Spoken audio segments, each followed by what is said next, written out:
10 महीने बाद आसन्न विधानसभा चुनावों की तैयारी में कांग्रेस अभी से जुट गई है। पोलिंग बूथ सख्त और मंडलम स्तर के कार्यकर्ताओं के लिए एक बड़ा अधिवेशन बरखेड़ा गिर्द में रखा गया, जिसमें उपस्थित भारी भीड़ और जगह जगह हुए जयवर्धन सिंह के स्वागत अलग ही संकेत दे रहे हैं, क्योंकि विकास यात्रा जहां पहुंच रही है वहां जनता के गुस्से का शिकार होना पड़ रहा है।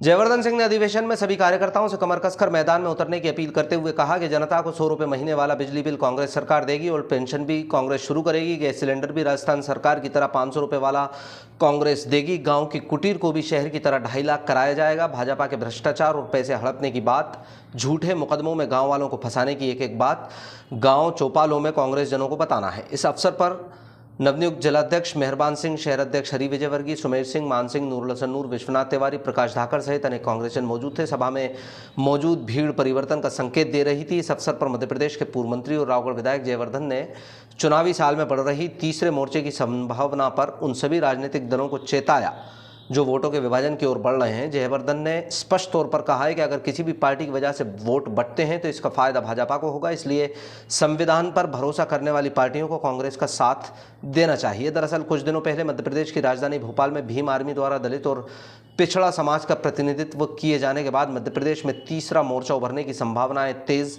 हो गई हैं। इस अवसर पर इस बात पर जयवर्धन सिंह ने प्रतिक्रिया दी। उन्होंने एक उदाहरण देते हुए बताया कि उत्तर प्रदेश में बसपा की सरकार बनने के बावजूद अनुसूचित जाति के हित में कोई उल्लेखनीय कार्य नहीं हुआ, जबकि मध्य प्रदेश की तत्कालीन कांग्रेस सरकार ने अनुसूचित जाति वर्ग को पट्टे प्रदान किए थे। जयवर्धन ने दावा किया कि कांग्रेस ने हमेशा अनुसूचित जाति की आवाज़ उठाई, उनके मुद्दे बुलंद किए। रीवा दौरे पर ज्योतिरादित्य सिंधिया द्वारा क्रिकेट का शॉट लगाने पर घायल हुए कार्यकर्ता के शीघ्र स्वस्थ होने की प्रार्थना करते हुए जयवर्धन ने तंज कसा कि उनके मुताबिक ज्योतिरादित्य सिंधिया के बल्ले से लोग और भाजपा में उनके आने से कार्यकर्ता राजनीतिक स्तर पर घायल हो रहे हैं। यही थी, हमने शुरुआत की थी 2019 में उन किसानों के साथ जिनका कर्जा था 50,000 से कम। उसके बाद फरवरी 2020 में कर्ज माफी का दूसरा चरण प्रारंभ हुआ था, जिसमें वो किसान लिए गए थे जिनका कर्जा था 50,000 और 1 लाख के बीच में। लेकिन दुख की बात है, उस समय ही 1 महीने बाद सरकार बदली गई, हमको मौका नहीं मिला। लेकिन आज हम ये तो कह सकते हैं कि अगर भाजपा की नीयत साफ होती तो जो शेष कर्ज माफी रह गई थी ये लोग पूरी कर सकते थे। क्यों नहीं कर रहे ये लोग? क्योंकि इनकी नीयत साफ नहीं है।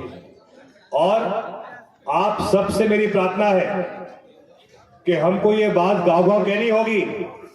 अगर 2023 नवंबर में सरकार पुनः कांग्रेस की बनती है, कमलनाथ जी मुख्यमंत्री बनते हैं, तो एक एक किसान मध्य प्रदेश का जिसका कर्जा चाहे 80,000 हो, 1 लाख हो, 1.25 लाख हो, 2 लाख हो, 2.5 लाख हो, 5 लाख हो, 2 लाख तक कांग्रेस सरकार कर्जा माफ करके देगी, हमारा वादा है। हमारे पूर्व ने बात करी पेंशन के बारे में। भाजपा के राज में पेंशन होती थी 150, 300, हमने 600 की, 1000 करने वाले थे, मौका नहीं मिला। लेकिन वो भी हमने जो वचन पत्र रहेगा उसमें उल्लेख किया गया है, अगर मौका मिलेगा 2023 नवंबर में तो गरीबों की पेंशन भी कमलनाथ जी की सरकार 1,000 रुपए प्रति महीना करेगी। हमारे पास अनेक मुद्दे हैं जो हमारा पूरा ग्रामीण क्षेत्र है, चाहे गुना का हो, चाहे आरोन का हो, राघोगढ़ का हो, चाचौड़ा कुमराज का हो, बहुत ही धार्मिक क्षेत्र है। भाजपा ने कभी भी 15 साल में गौ माता के लिए एक भी गौशाला नहीं खोली क्या कभी? मैं अभी खेजा मंदिर पर गया था, वहां महाराज जी ने आदेश दिए कि आपको यहां पर गौशाला खुलवानी होगी, और अकेले कमलनाथ जी ने 15 महीने में हर जनपद क्षेत्र में 10 से 20 गौशालाएं खुलवाई। और कितनी अफसोस की बात है कि जिस जिले से पंचायत मंत्री हैं उस जिले में अब कोई भी नई गौशालाएं नहीं बन पा रही है। देखिए कार्यक्रम भोपाल में, लेकिन मैं तो कहना चाहूँगा कि हमारे जो भी साथीगण हैं अनुसूचित जाति के, उनके लिए हमेशा कांग्रेस ने लगातार उनकी आवाज़ बुलंद की है और उनके मुद्दे भी उठाए हैं।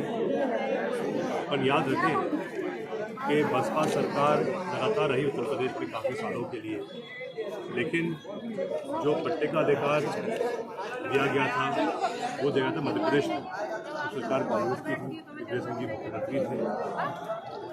और अगर कोई भी किसी पार्टी आती है मध्य प्रदेश में, चाहे बसपा हो, चाहे सपा हो, चाहे भीम आर्मी हो, इनसे यही होगा कि जो